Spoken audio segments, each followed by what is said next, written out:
you a different question than what Gary just asked all of us. And that is, what do Governor and former governors Rick Perry, Mike Huckabee, Tim Pawlenty, John Huntsman, Mark Sanford, and Arnold Schwarzenegger have in common? Zero.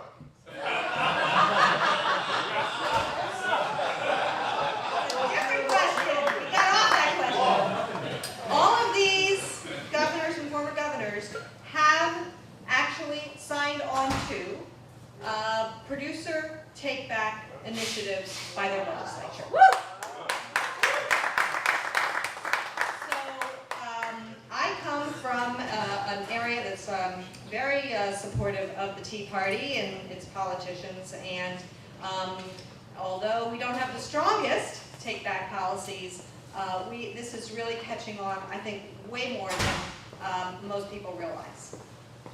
As other folks have been saying, we want to reduce, and a lot of reducing is redesigning. Just in case you haven't seen this, almost 70% of our waste stream usually is products and packaging. David Stitzel did a recent paper that is, I think, really a good one on this particular topic of EPR, and see some of his key points. More products are being covered. There's many tools and mechanisms, although I'm going to speak more on take-back legislation. But these are relatively young policies. There can be negative effects. I think we want to take a realistic view of these. One size doesn't fit all. There are lots of different strategies, and just because a tool doesn't do everything doesn't mean you shouldn't proceed. There is this, I came upon this study that's been done of international support for, this is really on companies and their brands. And they surveyed large numbers of people in all of these countries. And I want you to kind of, in your mind, write down which two countries of these represented put producer take-back, this companies must take back products, as one of their top value principles for brands, and which two had it as the second highest. See if in your mind you can pick out where is this a high priority. Brazil, number 1. India, strong support. China, strong support. France, number 1. Germany, number 2. Australia, strong support. UK, number 2.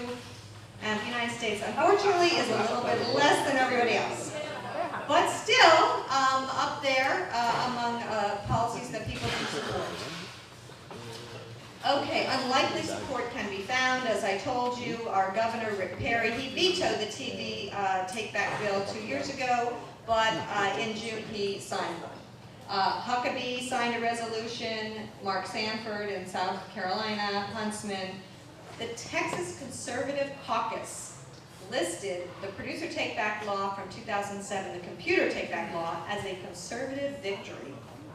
And the Consumer Electronics Association, which just a few years ago was part of a big lawsuit against the New York City's electronics take-back law, actually supported the take-back law in Texas this time around, after a Republican legislator told them they could just take a hike if they didn't support some legislation. So again, it's not the strongest piece of legislation, but all of these folks are having to concede that there is a place for producer take-back laws, not just voluntary programs. Another great resource is Naoko Tojo and other folks who, at Lund, or been at Lund.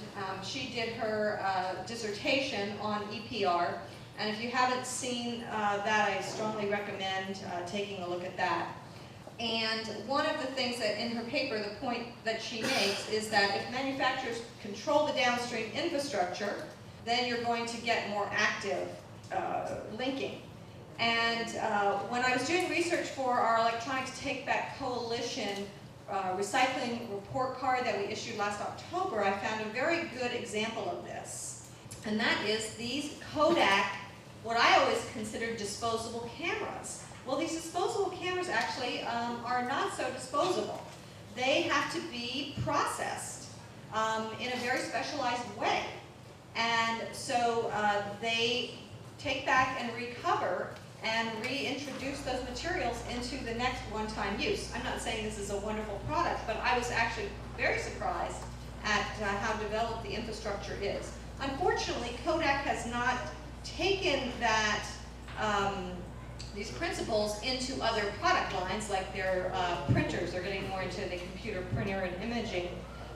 But in this case, when they control kind of how to produce the photographs, they have figured out not to waste everything. Another company that I've been very active on, campaigning, I was a big part of the campaign to get Dell to embrace producer take-back. This is what they are now saying about their policies. They want to use a cradle-to-cradle approach. They say, you know, their designers are working actually during their training of designers in Austin, where I live. They spend time, the new designers spend time with their recycling partners to learn what factors make a difference. Here are some of the examples they cite on their website. Make components removable, easy to disassemble, changing the number of screws, minimal glues, snap fits, the coatings and paint. This is something I learned a few years ago about how this is really a big problem with the recycling process. Then there's, and I want to thank Lynn Pledger for a lot of the research, and I found this also when I was doing the research for our recycling report card of electronics. In Japan, it seemed like there's a lot more emphasis on the companies developing some recycling infrastructure internally to the company and with others in the industry. That isn't happening in the United States. So you can see Sharp and Mitsubishi. Those of us in the Electronics Take Back Coalition have really felt like Sharp was, in this country, was such a huge problem, has been for so long. They're finally coming around a little bit. But in Japan, they've been much more active. And so in their reports, they tout all the stuff that they've been doing that they say have been saying is impossible to do here in the United States. So it really helps to have these international networks and communications so that we can really call these people on their hypocrisy, which has been critical to our campaign. So here's some of the things that they tout as changes that have come from their take-back and recycling efforts. Replacing the plastic housing with magnesium, eliminating the use of beryllium, so getting toxics out, using these films over again. Then, of course, in Germany, they've been in the lead, of course, in pioneering packaging, take back. Here's some of the ways that they've changed the packaging just for toothpaste tubes. So imagine, all the other products out there on the market, what's going on. So productpolicy.org, which Lynn works for, they have a web page under EPR issues that has some of this research. Here's the Lund Institute website and Clean Production Action. Clean Production Action has their website with some of the great materials as well on the same topic. And I'm with the Central Texas Zero Waste Alliance, where we say we'll stop at nothing.